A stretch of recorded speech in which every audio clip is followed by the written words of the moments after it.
చెడుతనము యొక్క మూలము. We want to think today about one of the greatest mysteries that there is in the world that people have tried hard to understand. ఈ రోజున మనము లోకంలో ఉన్న ఒక గొప్ప మర్మము గూర్చి ఆలోచిద్దాము.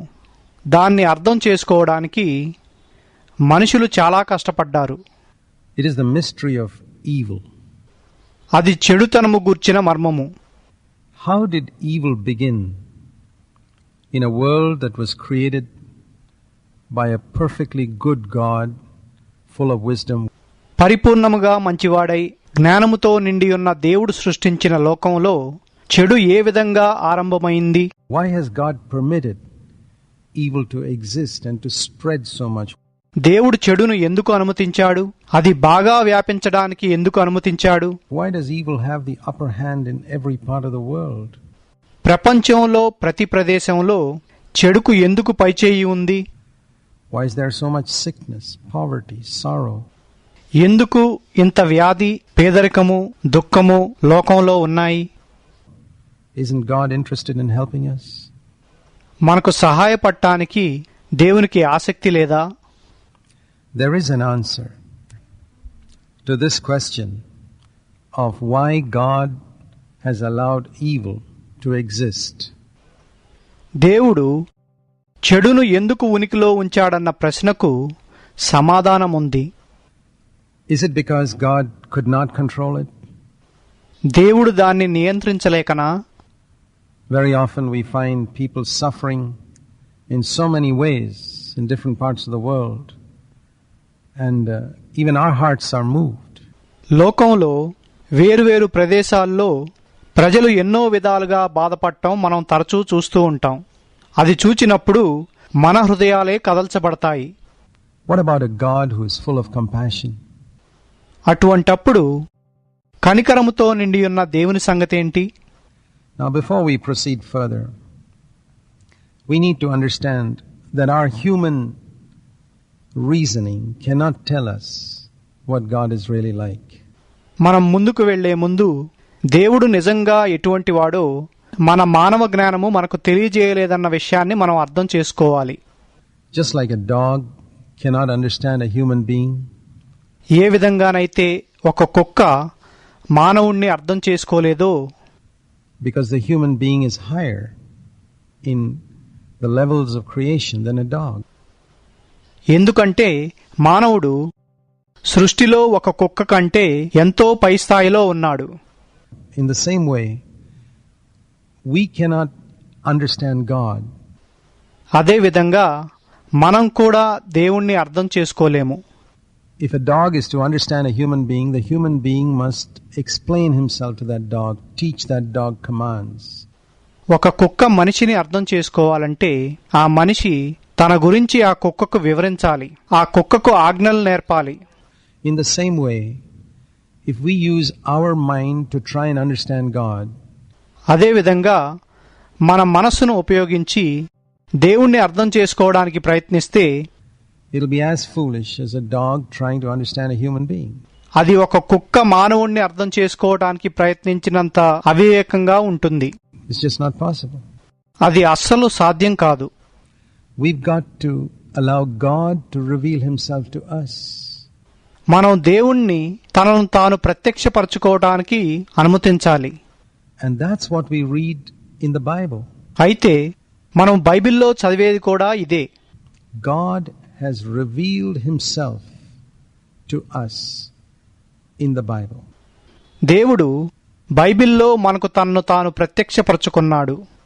And in the Bible we read of a God who is interested in a personal relationship with every single human being on the face of the earth. భూమిపై ఉన్న ప్రతి ఒక్క మానవునితో వ్యక్తిగత సంబంధం కోరుకునే దేవుణ్ణి గురించి మనం బైబిల్లో చదువుతాము. He's intensely, deeply interested in every single thing in our life. ఆయన మన జీవితాల యొక్క ప్రతి ఒక్క విషయం గురించి ఎంతో తీవ్రమైన ఆసక్తి కలిగి ఉన్నాడు. God is full of wisdom. దేవుడు జ్ఞానముతో నిండి ఉన్నాడు. He is almighty all powerful. ఆయన సర్వశక్తిమంతుడు. He knows everything. He knows the future. ఆయన సర్వజ్ఞాని. ఆయనకు భవిష్యత్తు తెలుసు. And he has total control of the whole universe, not only this earth, but the whole universe with its millions of stars. ఆయన ఈ విశ్వాన్నంతటినీ నియంత్రిస్తున్నాడు. ఈ భూమినే కాకుండా కోట్లాది నక్షత్రాలు గల విశ్వాన్నంతటినీ. He is infinitely pure. ఆయన అనంతమైన పరిశుద్ధుడు. We cannot understand his purity. ఆయన పరిశుద్ధతను మనం అర్థం చేసుకోలేము. He is also infinitely loving. ఆయన అనంతమైన ప్రేమామయుడు కూడా. Full of love, full of goodness. ఆయన ప్రేమతోనూ మంచితనంతోనూ నిండి ఉన్నాడు. And God's love is totally unselfish. దేవుని ప్రేమ ఎటువంటి స్వార్థం లేని ప్రేమ. Very often the love that we see on earth is selfish love. మనము ఈ భూమిపై చూచే ప్రేమ తరచుగా స్వార్థపూరితమైన ప్రేమ. But not God's love. His love is totally unselfish. కానీ దేవుని ప్రేమ అటువంటిది కాదు. ఆయన ప్రేమ ఎటువంటి స్వార్థము లేని ప్రేమ. And right from the beginning, from the time he created man, అయితే ఆది నుండి ఆయన మనిషిని చేసిన సమయం నుండి God's wanted to share his joy and his happiness with others and with us. దేవుడు తన సంతోషాన్ని ఆనందాన్ని ఇతరులతో అంటే మనతో పంచుకోవాలని ఆశించాడు. In fact, that's why he created living beings. నిజానికి అందుకే జీవము గల వాటిని సృష్టించాడు. And before he created man and the human race, ఆయన మనిషిని సృష్టించే ముందు అంటే మానవ జాతిని సృష్టించే ముందు we read in the Bible that God created millions of angels. ఆయన కోట్లాది దూతలను సృష్టించినట్లు మనం బైబిల్ గ్రంథంలో చదువుతాము. And there again, his purpose was that he might share his happiness and his glory with all of them. అప్పుడు కూడా ఆయన ఉద్దేశము వారందరితో ఆయన మహిమను ఆయన సంతోషమును పంచుకోవడమే. And that was long before he created us human beings. అది మానవులైన మనలను సృష్టించిన చాలా కాలం ముందు జరిగింది. But one thing, when God created angels, he created them with a free will. కానీ ఒక విషయం, దేవుడు దూతలను సృష్టించినప్పుడు వారికి స్వంతంగా నిర్ణయాలు తీసుకునే స్వేచ్ఛను ఇచ్చాడు. Now when God created the stars and the planets, he didn't create them with a free will. దేవుడు నక్షత్రాలను గ్రహాలను సృష్టించినప్పుడు వాటికి స్వంత చిత్తాన్నిచ్చి ఆయన వాటిని సృష్టించలేదు. The planets, for example, rotate around the sun with perfect timing. ఉదాహరణకు గ్రహాలు సూర్యుని చుట్టూ ఖచ్చితమైన సమయాన్ని పాటిస్తూ తిరుగుతాయి. They never slip up. They've been doing that for ages. అవి ఎప్పుడూ తడబడవు. ఆ పనిని అవి యుగాలు తరబడి చేస్తూ ఉన్నవి. And they never disobeyed the laws God has made for them. దేవుడు వాటి కొరకు చేసిన ఆజ్ఞలను అవి ఎప్పుడూ ఉల్లంఘించలేదు. Every star in the universe moves in an orbit designed by God. విశ్వంలోని ప్రతి నక్షత్రము దేవుడు దానికి రూపించిన కక్షలోనే తిరుగుతుంది. The earth moves on its own axis in perfect split-second timing, in perfect obedience to God's commands, which were put into it ages ago. భూమి తన అక్షం పైన ఖచ్చితమైన సమయాన్ని పాటిస్తూ దాదాపు యుగాల ముందు దానిలో పెట్టిన ఆజ్ఞకు పరిపూర్ణమైన విధేయత చూపిస్తూ తిరుగుతుంది. But when it came to angels and when it comes to the human race, which we'll talk about later, God created us with a free will. కానీ దూతలు మరియు మానవ జాతి విషయం వచ్చేసరికి దేవుడు మనలను ఒక స్వంత చిత్తము గలవారిగా చేశాడు. In other words, God created the angels and the human race with the freedom to choose whether we wanted to obey God or not. వేరే మాటల్లో చెప్పాలంటే దేవుడు దూతలను మానవ జాతిని ఒక స్వేచ్ఛతో అంటే దేవునికి విధేయత లేక అవిధేయత ఎన్నుకునే స్వేచ్ఛతో సృష్టించాడు. Whether we would obey him or not. ఆయనకు లోబడతామో లేదో అన్న స్వేచ్ఛతో. Unlike the planets and the stars, the plants. ఈ స్వేచ్ఛ గ్రహాలకు, నక్షత్రాలకు, మొక్కలకు లేదు. The trees and the plants that you see, they grow, they obey the laws of nature which God has put into it. మనము చూచే చెట్లు, మొక్కలు అవి పెరిగి దేవుడు వాటిలో పెట్టిన ప్రకృతి యొక్క నియమాలకు విధేయత చూపిస్తాయి. They don't have freedom of choice. వాటికి ఎంపిక చేసుకునే స్వేచ్ఛ లేదు. And that's why a star can never become evil. అందుచేతనే ఒక నక్షత్రం ఎప్పటికీ చెడ్డది అవ్వలేదు. A planet can never become evil. ఒక గ్రహము ఎన్నడూ చెడ్డది కాలేదు. A tree or a plant can never become evil. ఒక చెట్టు కాని, మొక్క కాని చెడ్డది కాలేదు. Why is it they can never become evil? ఎందుకని అవి ఎప్పుడూ చెడ్డవి కాలేవు? Because they have no freedom of choice. ఎందుకంటే వాటికి ఎంచుకునే స్వేచ్ఛ లేదు కాబట్టి. And though trees and plants may do us a lot of good because God has created them like that, చెట్లు, మొక్కలు మనకు చాలా మంచి చేయవచ్చు. దానికి కారణం దేవుడు వాటిని ఆ విధంగా సృష్టించడమే.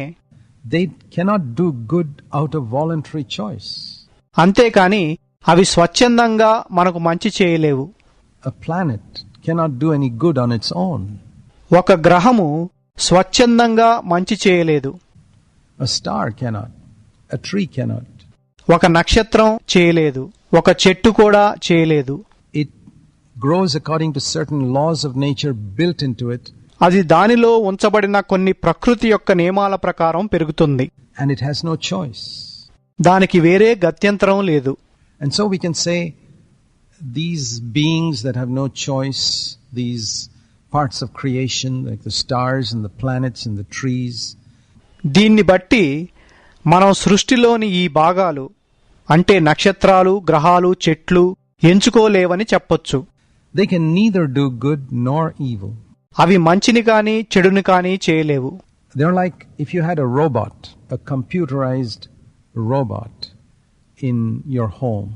ఒక మరమనిషి అంటే కంప్యూటర్తో నడిపించే ఒక మరమనిషి మీ ఇంట్లో ఉంటే You could program it to pick up your slippers and to do many things, to bring you the newspaper, perhaps even to make a cup of coffee, and many things you could program a robot to do. దాన్ని మీ చెప్పులు తీసుకురావడానికి, వార్తాపత్రిక తీసుకురావడానికి, coffee తయారు చేయడానికి, మరెన్నో ఇటువంటి పనులు చేయడానికి దాన్ని ప్రోగ్రాం చేయవచ్చు. But a robot would not have any feelings. కానీ ఒక మరమనిషికి ఎటువంటి భావాలు ఉండవు. It would never disobey you. అది నీకు ఎప్పుడూ అవిధేయత చూపదు. If you programmed it right, it would do every single thing that you ever wanted it to do. నీవు దాన్ని సరిగ్గా ప్రోగ్రాం చేసినట్లయితే అది చేయాలని నువ్వు కోరుకున్న ప్రతి పనిని చేస్తుంది. God could have made man like that. దేవుడు మనిషిని ఆ విధంగా చేసి ఉండొచ్చు, where we'd never do anything wrong. అప్పుడు మనం ఏ తప్పు చేయము. We'd automatically, blindly as it were, and dumbly obey God in everything. మనం యాంత్రికంగా, గ్రుడ్డిగా, అవివేకంగా దేవునికి అన్ని విషయాల్లో లోబడేవారిమి. But God never wanted a race of people like that. కానీ దేవుడు అటువంటి మానవ జాతిని ఎన్నడూ కోరుకోలేదు. They could never be his children. అటువంటి వారు ఎప్పుడూ ఆయన పిల్లలుగా ఉండలేరు. Robots cannot become our children, even though they obey. మరమనుషులు మనకు లోబడినప్పటికీ మన పిల్లలు కాలేరు. Any father would say, I'd rather have a naughty, disobedient son of my own than an obedient robot. ఒక విధేయత కలిగిన మరమనిషి కంటే ఒక అల్లరి చేసే, లోబడని సొంత కొడుకుని ఏ తండ్రైనా కోరుకుంటాడు. It's like that with God. దేవుడు కూడా ఆ విధంగానే ఉన్నాడు. You know why human fathers feel that way? మీకు తెలుసా ఎందుకు మానవ తండ్రులు ఆ విధంగా కోరుకుంటారు? You know why robots and machines bring no joy to a childless couple? పిల్లలు లేని భార్యాభర్తలకు మరమనుషులు, యంత్రాలు వంటివి ఎందుకు ఆనందాన్నివ్వలేవో మీకు తెలుసా? Because we are made in the likeness of God. ఎందుకంటే మనము దేవుని స్వరూప్యములో చేయబడిన వారము. We got something of God's nature in us. దేవుని స్వభావంలో కొంత మనలో ఉంది. And we long, married couples long to have children. పెళ్లైన భార్యాభర్తలు పిల్లలు కావాలని ఎంతో కోరుకుంటారు. They're never happy with machines. వారు యంత్రాలతో సంతోషించరు. They are never happy with obedient machines. వారు విధేయత చూపించే యంత్రాలతో కూడా సంతోషించరు. They want children. వారికి పిల్లలు కావాలి. And there we see the heart of God. అక్కడ మనం దేవుని హృదయాన్ని చూడగలము. God's also interested in children. దేవుడు కూడా పిల్లలనే కోరుకుంటాడు. And children, when we think of children, children can turn out to be disobedient. కానీ పిల్లల గురించి మనం ఆలోచిస్తే పిల్లలు అవిధేయులుగా తయారవ్వగలరు. They can bring a lot of sorrow to our heart. వారు మన హృదయాలకు చాలా దుఃఖాన్ని తీసుకురాగలరు. And there we understand why God created the angels and human beings with a free will, not like the way he created the stars and the planets. నక్షత్రాలు గ్రహాలు లాగా కాకుండా దేవుడు దూతలను మనుషులను సొంత చిత్తము కలిగిన వారిగా ఎందుకు సృష్టించాడో మనం అక్కడ చూడగలము. See, that's the first thing that we need to understand. ఇది మనం అర్థం చేసుకోవలసిన మొట్టమొదటి విషయము. The first essential for a person to be a moral being is free will. ఒక వ్యక్తి నైతికమైన వాడుగా ఉండాలంటే అతడికి మొట్టమొదటిగా అవసరమైంది సొంత చిత్తము, అంటే నిర్ణయం తీసుకునే స్వేచ్ఛ. And if we don't have free will, we cannot become moral beings. మనకు నిర్ణయ స్వేచ్ఛ లేకపోతే మనము నైతిక జీవులము కాలేము. And the second essential is a conscience. మనకు అవసరమైన రెండో విషయం మనస్సాక్షి. Something that tells us within us what is right and what is wrong. అది మనలో ఉండి మనకు ఏది మంచిదో ఏది చెడ్డదో చెప్తుంది. Now you see birds and animals. They also have a free will. మీరు చూసినట్లయితే పక్షులకు జంతువులకు కూడా నిర్ణయం తీసుకునే స్వేచ్ఛ ఉంటుంది. They are better than the trees and the stars. అవి చెట్ల కన్నా నక్షత్రాల కంటే మెరుగైనవి. In the sense that they can choose. ఎందుకంటే అవి ఎంచుకోగలవు. The dog can choose to obey you or not to obey you. ఒక కుక్క నీకు విధేయత చూపాలో లేదో ఎంచుకోగలదు. But they're still not moral beings.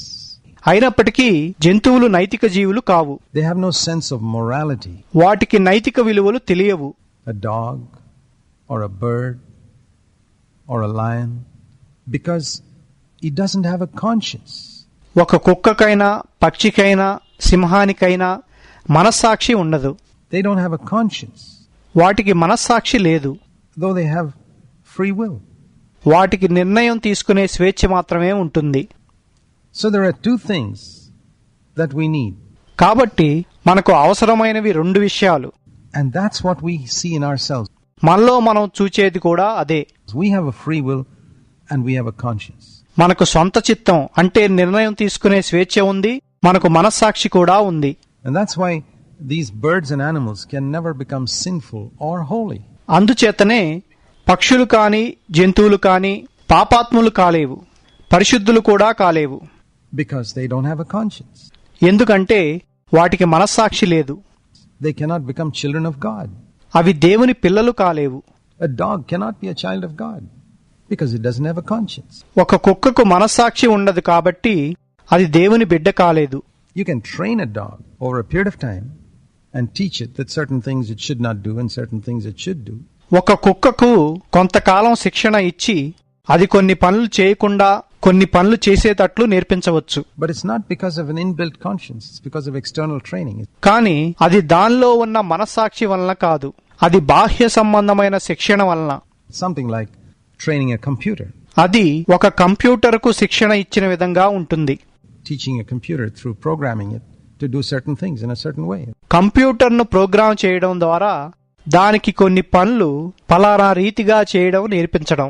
That's the way we train dogs too. ఆ విధంగానే మనం కుక్కలకు కూడా శిక్షణ ఇస్తాము. But when it comes to the human race, we have a conscience. కానీ మానవ జాతి విషయం వచ్చేసరికి మనకు ఒక మనస్సాక్షి ఉంది. And before the human race was created, as I said, God made all the angels. అయితే మానవ జాతి సృష్టించబడక ముందు నేను చెప్పిన విధంగా దేవుడు దూతలందరినీ సృష్టించాడు. And there are millions of them he created, and he created them with a free will. ఆయన కోట్లాది దూతలను సృష్టించాడు.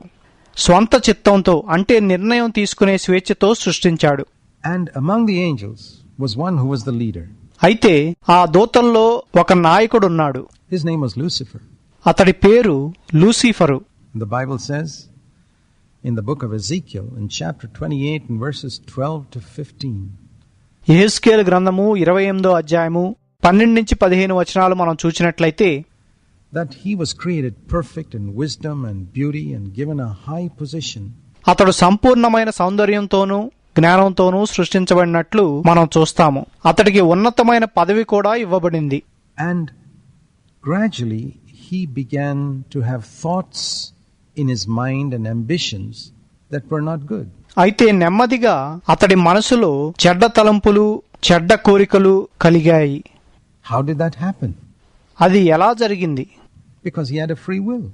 ఎందుకంటే అతడికి సొంత చిత్తం ఉంది. And that's where evil first began in this universe.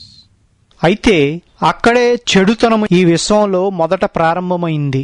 Not only were Lucifer's thoughts evil, they were proud thoughts. Lucifer యొక్క తలంపులు చెడ్డవే కాకుండా అవి గర్వంతో కూడిన తలంపులు, Rebellious thoughts. తిరుగుబాటుతో కూడిన తలంపులు, Thoughts of discontentment with the lot that God had appointed for him. దేవుడు అతనికి నియమించిన స్థితిని గూర్చి అసంతృప్తితో కూడిన తలంపులు. Up until then, the universe was perfectly pure. అప్పటి వరకు ఈ విశ్వం సంపూర్ణంగా స్వచ్ఛముగా ఉంది. But now, evil had lifted up its head in the heart of a person God had created. కాని ఇప్పుడు దేవుడు సృష్టించిన ఒక వ్యక్తి హృదయంలో చెడు తన తల పైకెత్తింది. And that's how evil came into the world. ఆ విధంగా చెడు ఈ లోకంలోకి వచ్చింది. And initially, this evil that was in the heart of Lucifer, the head of the angels, did not manifest itself externally in any way. అయితే మొదట్లో దూతలకు అధిపతి అయిన లూసిఫర్ హృదయంలో ఉన్న ఈ చెడుతనము బాహ్యంగా ఏ విధంగానూ ప్రత్యక్షం కాలేదు. You see, evil always begins in the heart. చూడండి, చెడుతనము ఎల్లప్పుడూ హృదయంలోనే మొదలవుతుంది. Even a murder is planned by a man in his heart. ఒక హత్యను కూడా ఒక వ్యక్తి తన హృదయంలోనే యోచిస్తాడు. From the heart, it goes out into action. అది హృదయంలో నుండి బయటకు వెళ్లి క్రియారూపం దాల్చుతుంది. And that's how it was with Lucifer too. Lucifer విషయంలో కూడా అదే జరిగింది. But as soon as this thing came up in his heart, God could see it. అయితే అది అతడి హృదయంలో పైకి రాగానే దేవుడు దాన్ని చూడగలిగాడు. God can see a person's heart. దేవుడు ఒక వ్యక్తి హృదయాన్ని చూడగలడు. And God cast out Lucifer from his presence. దేవుడు తన సన్నిధి నుండి లూసిఫర్ను వెళ్ళగొట్టాడు. So there we learn something. God hates evil. కనుక ఇక్కడ మనం ఒక విషయాన్ని నేర్చుకుంటాము. దేవుడు చెడుతనమును ద్వేషిస్తాడు. But when he created a moral being, he had to give that moral being a free will. కానీ ఆయన ఒక నైతికమైన జీవిని సృష్టించినప్పుడు ఆ నైతికమైన జీవికి సొంత చిత్తాన్ని, అంటే నిర్ణయం తీసుకునే స్వేచ్ఛని ఇవ్వాల్సి వచ్చింది. There, my friends, is the origin of evil. స్నేహితులారా, ఇక్కడ మనం చెడుతనము యొక్క ఆరంభాన్ని, దాని మూలాన్ని చూస్తాము. Now we want to continue considering this because there's a solution God has made through Jesus Christ. మనం దీని గురించి ఆలోచించడం కొనసాగిద్దాము. ఎందుకంటే దేవుడు యేసుక్రీస్తు ద్వారా దీని కొరకు ఒక పరిష్కారం చేశాడు. And we want to think about that in greater detail in our coming programs. మనం దాని గురించి మరి ఎక్కువ లోతుగా రానున్న కార్యక్రమాల్లో చూద్దాము. But here, let's remember this today. కానీ ఈ రోజున ఈ విషయం గుర్తుంచుకుందాము. Evil is not outside of God's control. చెడుతనమును దేవుడు నియంత్రించలేడని కాదు. It's something he knew was coming. అది వస్తుందని ఆయనకు తెలుసు. And he permitted it. దాన్ని ఆయన అనుమతించాడు. He accepted it. దాన్ని ఆయన అంగీకరించాడు. And he has provided a solution for it. దానికి ఒక పరిష్కారం కూడా ఏర్పాటు చేశాడు. That solution is in Jesus Christ. ఆ పరిష్కారం యేసుక్రీస్తులో ఉంది.